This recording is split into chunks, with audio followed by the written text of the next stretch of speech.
the canopy for the acquisition of one particular food.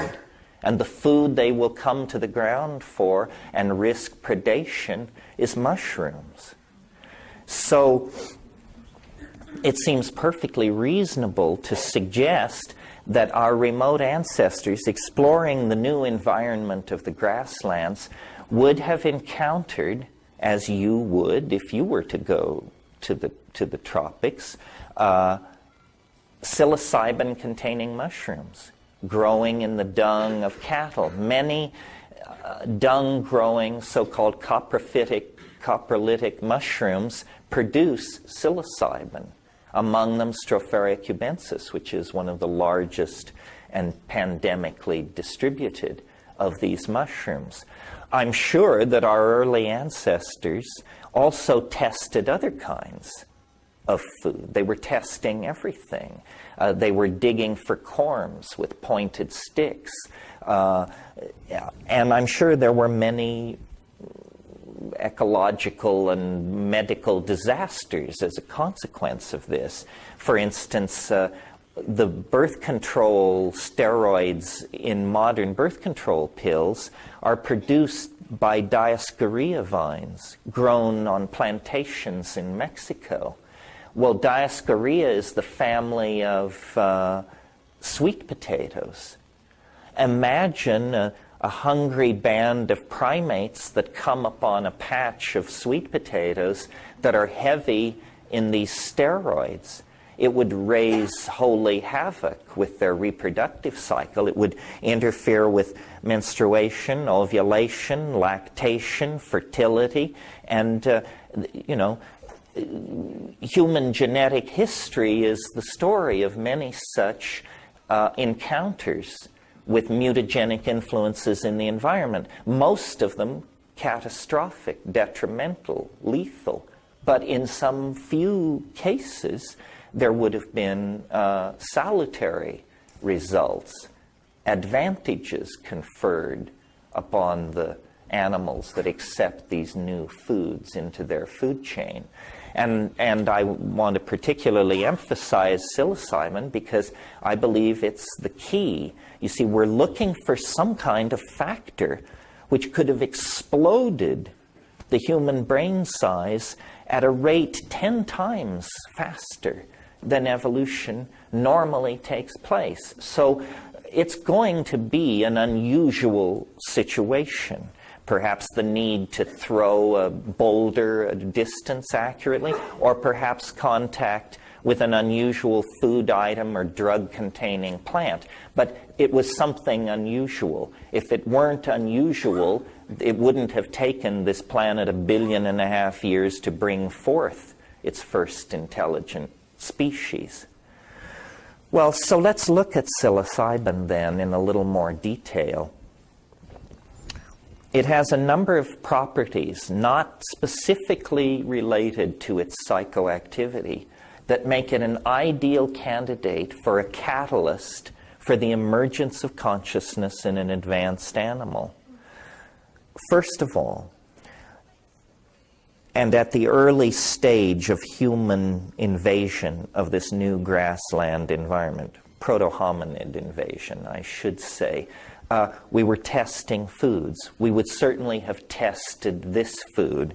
I've seen these things the size of dinner plates in the Amazon after a rain, and they are silvery with blue and purple shading. They are the most dramatic thing in the environment, whether you know anything about them as psychoactive agents or not. Certainly they would have been tested for food. I've seen baboons in Kenya investigating cow pies and flipping them over because beetle grubs nestle underneath them. So cow pies are a natural vector for hungry baboons, so that everything is in place. It's trivial to suggest otherwise, I would maintain. Okay. The first quality of psilocybin, which isn't specifically related to its psychoactivity, is that in small doses that are the kind you might obtain if you were just sort of eating it along with little roots, grass roots, small bugs, so forth and so on, visual acuity is improved. Specifically, edge detection is improved. Well, now, it seems to me you don't have to be a rocket scientist to figure out that if you're in a highly competitive evolutionary environment in grassland, an environment characterized by large predators hunting cats, and also characterized by small ungulate prey, that having an increased sensitivity to edge movement might make the difference between whether or not you live to tell the tale or you become somebody's dinner, or it would certainly make the difference between going home empty-handed and taking dinner home with you.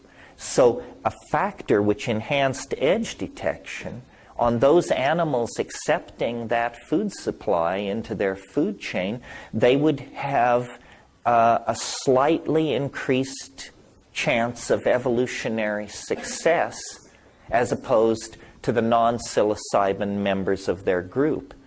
And this increased hunting success would tend to outbreed the non-psilocybin using members of the group. At slightly higher doses, in highly sexed animals like primates, all alkaloids are what are called CNS stimulants, central nervous system stimulants. That means that they produce arousal. And in sexually extremely active animals like primates, arousal means erection, usually in the male, usually followed by hanky-panky. What anthropologists and primatologists call successful instances of copulation. Well, again, what is this? It's a second factor tending to outbreed the non-psilocybin using members of the population. They're now definitely moving to the rear of the parade. They don't have as much hunting success. They don't have as much food for themselves and their offspring. They're not having as much sex, so they're not having as many offspring. And, in terms of rising and falling numbers, those that have some allergy, prejudice, or fear of the mushroom are just being shunted out of the breeding population.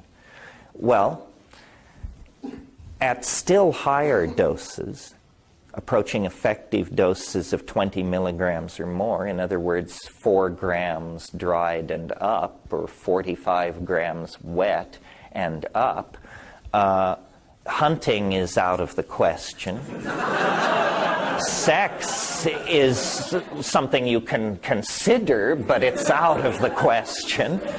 And you are basically nailed to the ground in a state of mind which we, for all of our sophistication, our logical positivism, our superconducting super colliders, and all the rest of it, haven't a clue as to what it is, what it means, what its implications are. The full-blown psychedelic experience of which we can only speak in terms of religious hierophany, epiphany, apokatastasis, and all those other great Greek words, ataraxia.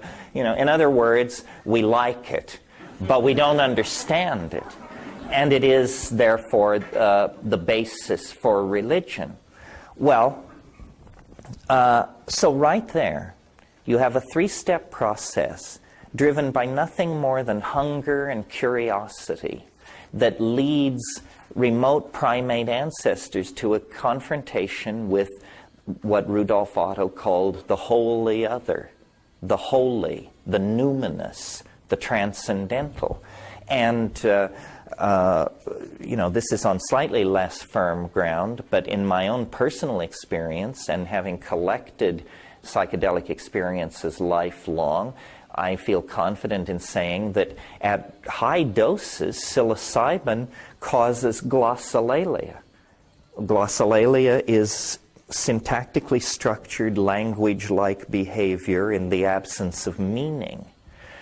Speaking in tongues is what Christian fundamentalists call it, but they don't have monopoly on it. It's ancient. It occurs in all cultures. It's shamanic. And what it is it's a kind of neurological seizure where linguistic organization spontaneously is verbalized. No animal does this. It must have something to do with the acquisition of language by human beings. And what I think is going on is that probably language was entertainment long before it was meaning. That it's a kind of tuneless singing. And that having discovered that we could make an almost endless repertoire of small mouth noises, we did this for each other, for amusement, to pass the time. I mean, God knows there was a lot of it. And it probably was very late in the evolution of this ability that some very tight-assed rational type said, you know, we could attach a specific meaning to a specific sound, and then every time I made that sound, you'd know what I meant, and then you could go and get it for me. You see? It's a sort of, it's the as long as you're up, get me a grants theory of language. So that's the basic idea. And I really believe that sometime in the last 50,000 years, before 12,000 years ago, a kind of paradise came into existence. A situation in which men and women, parents and children, people and animals, human institutions and the land, all were in dynamic balance. And not in any primitive sense at all. Language was fully developed. Poetry may have been at its climax. Dance, magic, poetics, altruism, philosophy. There's no reason to think that these things were not practiced as adroitly as we practice them today. And it was under the aegis of the boundary-dissolving influence of psilocybin. We were nomadic. We were breeders and caretakers of cattle. We worshipped a great goddess. We followed a yearly round in a vast grassland cut by crystal streams that were washing down out of the higher altitudes. And we were probably black as your hat, for that matter. And it was great. Well, if it was so great, what happened? Well, the very forces which created this situation, and you will recall what it was the drying of the African continent, forcing us out of the trees, forcing us to change our diet, forcing us to accept a dung-growing mushroom, and there were other factors forcing us into consciousness as well. When we became omnivorous, the first form of consciousness is having the point of view of your prey. Predatory animals have the highest form of animal consciousness, big cats, but it's a consciousness of the exterior world. Psilocybin forced us beyond that into consciousness of the imaginal world, the world of the imagination inside our heads. What happened was the mushroom faded. The climate changed. What had been everywhere became seasonal, moved into the rain shadows of mountains, became the prerogative of a special class of people called shamans, who were like the designated hitters for dealing with the hyperspace of the mythos.